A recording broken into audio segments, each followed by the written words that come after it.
Bonjour à toutes et à tous, bienvenue dans votre journal sur Afrique Unie Radio. Au programme de cette édition, l'essentiel de l'actualité africaine et internationale avec des temps forts en politique, économie, santé et coopération. Je suis Elisabeth Hassen et je vous accompagne au cours de ce rendez-vous d'information. Voici les principaux titres. Au Burundi, 6 ans au pouvoir, ça se célèbre. Une commémoration interreligieuse marquant 6 années de gouvernance du président Évariste Ndayishimiye a lieu depuis hier. Entre bilan et perspectives, on fait le point dans ce journal. En Afrique du Sud, recrudescence des tensions xénophobes, les autorités appellent au calme et annoncent des mesures contre les violences envers des migrants. En santé publique, face au cas récent d'Ebola dans la région, le Rwanda renforce sa vigilance et rassure sur l'absence de contamination sur son territoire. On en parle avec nos correspondants sur place. Mauvaise nouvelle à Goma pour les personnes atteintes d'albinisme face aux effets de forte chaleur. Les alertes sont lancées et un plaidoyer mené en faveur du renforcement des mesures de protection sociale et sanitaire. Voilà pour le sommaire, à tout de suite pour les détails.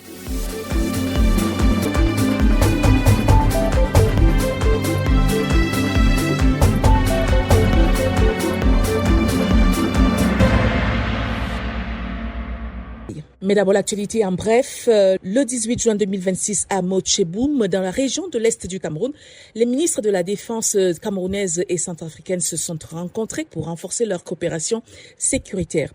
Pendant 2 jours, les échanges ont porté sur le contrôle de la frontière, du partage de renseignements et de la coordination des opérations militaires. Les 2 pays ont réaffirmé leur engagement à lutter ensemble contre les menaces transfrontalières et à renforcer la sécurité dans la zone.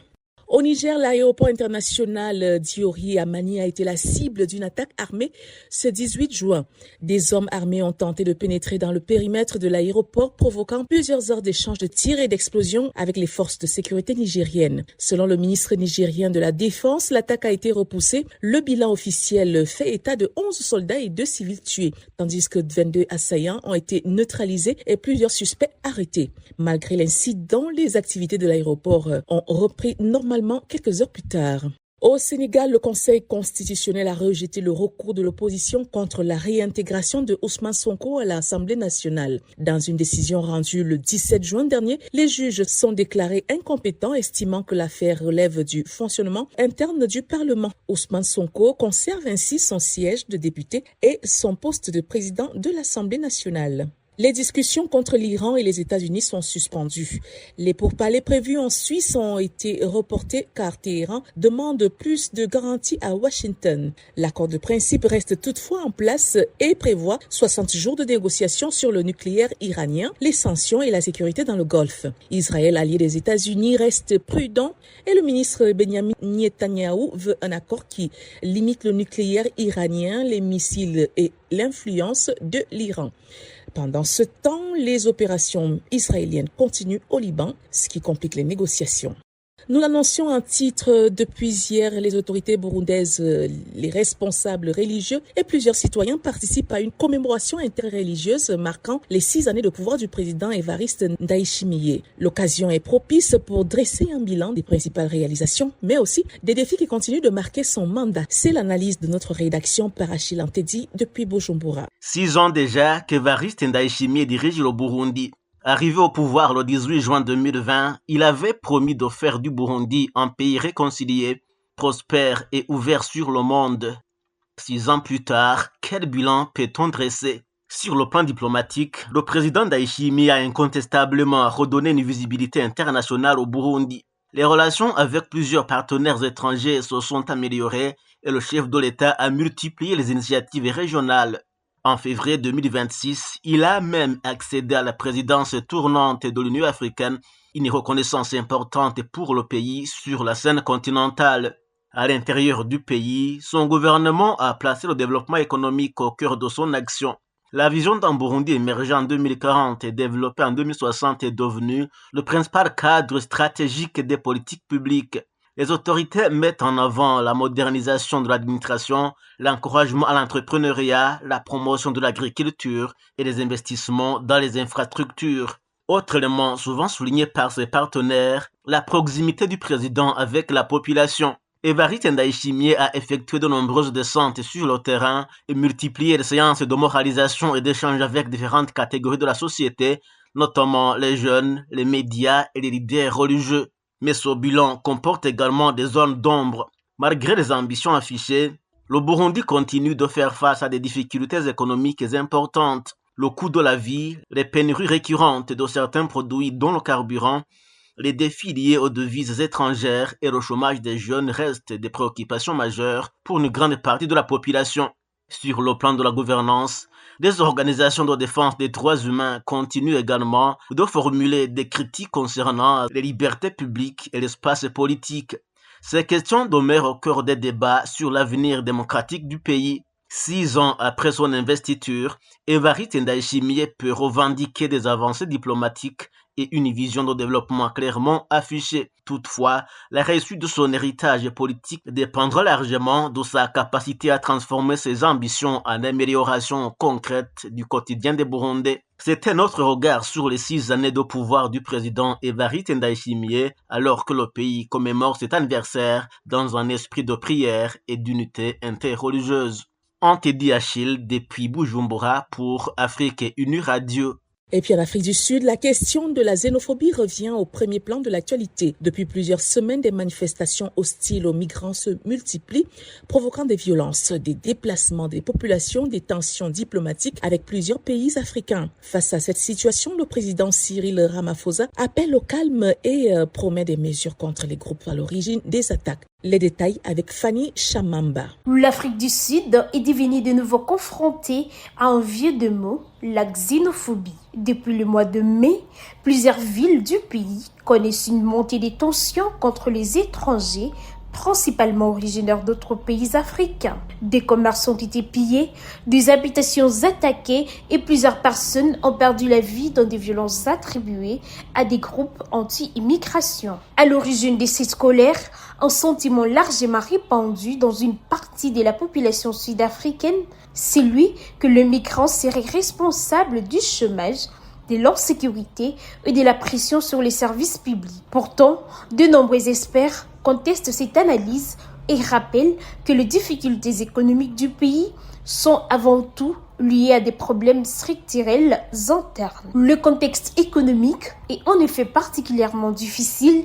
Le chômage des jeunes dépasse 40%, la croissance reste faible et les inégalités demeurent parmi les plus élevées du monde. Dans ces climats de frustration sociale, les étrangers deviennent souvent des boucs émissaires. Face à cette situation, le président Cyril Ramaphosa a pris la parole à plusieurs reprises. Il a condamné les violences et rappelé que seuls les services de l'État sont habilités à faire respecter les lois sur l'immigration. Il a également mis en garde contre le groupe qui cherche à exploiter les inquiétudes de la population pour des objectifs politiques ou criminels. Mais sur le terrain, la peur demeure. Des milliers de ressortissants étrangers, notamment originaires du Malawi, du Mozambique, du Ghana, du Nigeria ou encore du Zimbabwe ont demandé à être rapatriés ou ont quitté certaines zones devenues dangereuses. Plusieurs gouvernements africains ont même organisé le retour de leurs citoyens. Cette crise a également des conséquences diplomatiques. Deux pays africains dénoncent les attaques visant les ressortissants, tandis que l'image de l'Afrique du Sud, longtemps considérée comme un symbole de solidarité panafricaine depuis la fin de l'apartheid, se trouve aujourd'hui fragilisée. Au fond, la question se pose: comment répondre aux inquiétudes légitimes liées à l'emploi, à la sécurité et à l'immigration sans désigner les étrangers comme responsables de tous les maux? C'est le défi auquel l'Afrique du Sud est confrontée aujourd'hui. Un défi majeur pour la cohésion sociale du pays, mais aussi pour l'idéal d'unité africaine souvent revendiqué par Pretoria. Au Cameroun, à marge de la foire Promote qui se tient à Yaoundé depuis quelques jours, le coordonnateur résident des Nations Unies au Cameroun a rencontré les jeunes Camerounais pour échanger sur les opportunités liées aux réformes de l'Organisation des Nations Unies.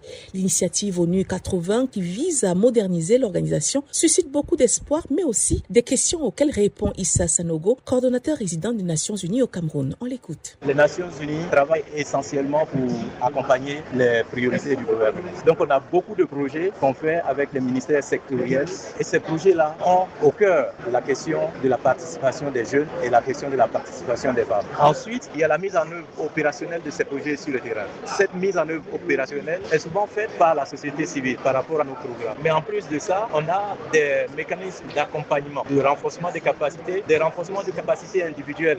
Le rôle de la jeunesse au niveau du Cameroun, une jeunesse qui fait plus de 2 tiers de la population, cette transformation ne peut pas se faire sans cette jeunesse. Il s'agit d'une jeunesse qui est le leader de la transformation digitale. Il s'agit d'une jeunesse qui doit être au cœur de la génération des emplois, de l'entrepreneuriat. Il s'agit d'une jeunesse qui doit être au cœur des compétences. Autant de choses dont on a besoin pour que le Cameroun puisse atteindre les objectifs de développement durable. Et puis en santé, alors que plusieurs pays de la région ont récemment signalé des cas d'Ebola, le Rwanda assure qu'aucune infection n'a été enregistrée sur son territoire.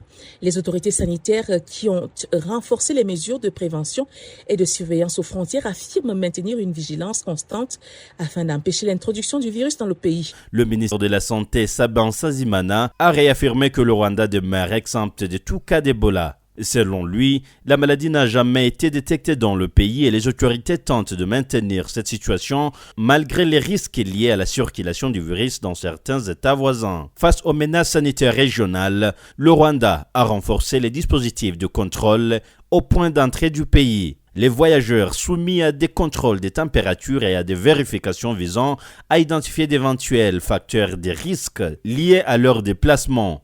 Pour les autorités sanitaires, ces mesures constituent une garantie supplémentaire pour les citoyens comme pour les visiteurs étrangers. Elles témoignent également de la capacité du pays à anticiper et à répondre rapidement à toute menace épidémique.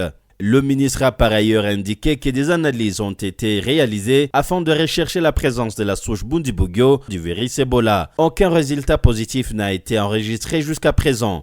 Il a également souligné que le laboratoire rwandais dispose des équipements et des compétences nécessaires pour assurer le dépistage rapide de la maladie. Pour les spécialistes de la santé publique, l'absence des cas ne doit pas conduire à un relâchement des efforts. À ce jour, aucun cas de contamination n'a été signalé sur le territoire national, une situation que les autorités attendent de préserver grâce à une politique de prévention et de contrôle rigoureuse. En cette saison sèche marquée par de fortes chaleurs à Goma, les personnes atteintes d'albinisme appellent à davantage de solidarité et de compréhension de la part de la communauté. Elles plaident notamment pour des mesures de faveur dans certains espaces publics afin de limiter leur exposition au soleil. De son côté, un dermatologue recommande l'adoption de vêtements plus couvrants pour réduire les risques de maladies de la peau. Le reportage de Keza Deborah. À Goma, les personnes vivant avec albinisme lancent un appel à la solidarité en cette période de forte chaleur. L'organisation La Compassion Albinos Nord Kivu estime que certaines mesures de clémence pourraient contribuer à leur protection. Sa coordinatrice Léa Ziragé suggère notamment que les albinos bénéficient d'un traitement prioritaire dans les arrêts bus, les parkings, les bornes fontaines et d'autres lieux publics où l'attente prolongée sous le soleil peut avoir des graves conséquences sur leur santé. Elle souligne également l'importance de former les personnes atteintes d'albinisme à la fabrication des crèmes solaires afin de faciliter leur accès à ces produits essentiels. Ces derniers temps, avec les albinos, pendant cette période de fort soleil, vraiment chez nous, les choses ne vont pas bien parce que tout le monde est confiné à la maison par non-accessibilité des crèmes solaires parce qu'ils ne trouvaient pas l'accès facile aux crèmes solaires. Raison pour laquelle nous restons dans la vie de la dépendance parce que la majorité des albinos qui n'ont pas l'accessibilité à l'emploi, ils n'ont pas l'argent pour se faire payer une crème solaire en soi. Et nous ne trouvons pas de dons réguliers de crèmes solaires. Rester à la maison, ce n'est même pas encore une bonne solution parce que une fois resté à la maison, si c'est un père de famille ou une mère de famille, les enfants vont mourir de faim. Je pense que la communauté peut avoir cet esprit-là de sympathie et de compassion. Une fois nous nous retrouvons tous ensemble sur une ligne, peut-être nous sommes en train de faire un plaidoyer ensemble, de nous faire passer au devant. Parce que nous sommes très sensibles au soleil. Une fois dans les bus, nous sommes tous sur les mêmes arrêts. D'avoir cet esprit-là de compassion, de nous faire passer au devant. Parce que nous avons tous tendance, bien sûr, d'aller. Mais de penser à la sensibilité de notre corps par rapport au soleil. Pour les spécialistes de la santé, la vigilance est particulièrement nécessaire durant cette saison sèche. Les dermatologues Rémi Kakoulendovia rappellent que les personnes atteintes d'albinisme sont davantage exposées aux rayons ultraviolets et doivent adopter des mesures de protection adaptées. Selon lui, le port des vêtements longs couvrant entièrement le corps ainsi que l'utilisation régulière des crèmes solaires restent les moyens les plus efficaces pour prévenir les lésions cutanées et les cancers de la peau. Nous devons comprendre une chose, que les albinos ce sont nos frères, ils ont les mêmes facultés que nous, sauf qu'ils ont cette déficit-là à tyrosinase qui ne facilite pas la pigmentation de leur peau. Mais ce sont des personnes normales comme nous et leurs organes ne sont pas à marchander pour dire que ça va vous procurer de la richesse ou pas. Ça, c'est une bassesse d'esprit. Nous devons les conseiller. Ils ne doivent pas s'habiller à la mode comme d'autres exposent leur partie du corps puisque c'est un danger pour leur corps. Quand les albinos exposent la partie de leur peau, ils s'exposent au cancer. Or, le traitement des cancers n'est pas facile, c'est très coûteux. Or, ils sont vulnérables, mais aussi le cancer est mortel. On dit souvent, mieux vaut prévenir que guérir. Albinos, couvrez l'entièreté de votre peau. C'est un conseil gratuit que je vous donne. Ne suivez pas la mode des non-albinos. Quand il ne couvre pas son corps, il y a ce que nous appelons les sols kératotiques qui vont pousser sur sa peau. Donc il y aura des substances de peau dure ou des écailles dures qui vont se construire sur la peau. Il y aura des ulcérations, donc des plaies, et ces plaies-là peuvent évoluer à cancer. Et le plus souvent, les albinos sont morts par des cancers. Et tout ça, c'est puisqu'ils négligent à couvrir leur peau. Même si c'est un élève albinos de l'école primaire, l'école n'a pas à lui obliger l'uniforme de l'école. Il doit porter un pantalon et des chemises de manches longues pour couvrir entièrement sa peau. Donc lui ne peut pas porter la tenue que les autres mettent là, des culottes avec des chemises manches courtes. Pour cet albinos, l'école doit comprendre qu'il doit couvrir entièrement sa peau s'ils veulent l'aider. En République démocratique du Congo, l'accès aux crèmes solaires demeure un défi majeur pour les personnes atteintes d'albinisme. Ces produits indispensables à leur protection sont souvent coûteux et régulièrement en rupture de stock. À l'occasion de la Journée internationale de sensibilisation à l'albinisme, les organisations de défense rappellent que cette condition génétique touche davantage l'Afrique subsaharienne que d'autres régions du monde. En République démocratique du Congo, les estimations font état de plusieurs dizaines de milliers de personnes vivant avec l'albinisme, confrontées non seulement au risque de cancer de la peau et aux troubles de la vue, mais aussi aux discriminations sociales.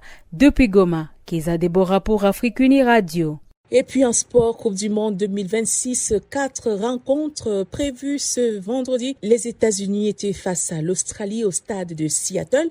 L'Écosse a fait face au Maroc au stade de Boston. Le Brésil affronte Haïti au stade de Philadelphie. Et puis la Turquie sera face au Paraguay à San Francisco.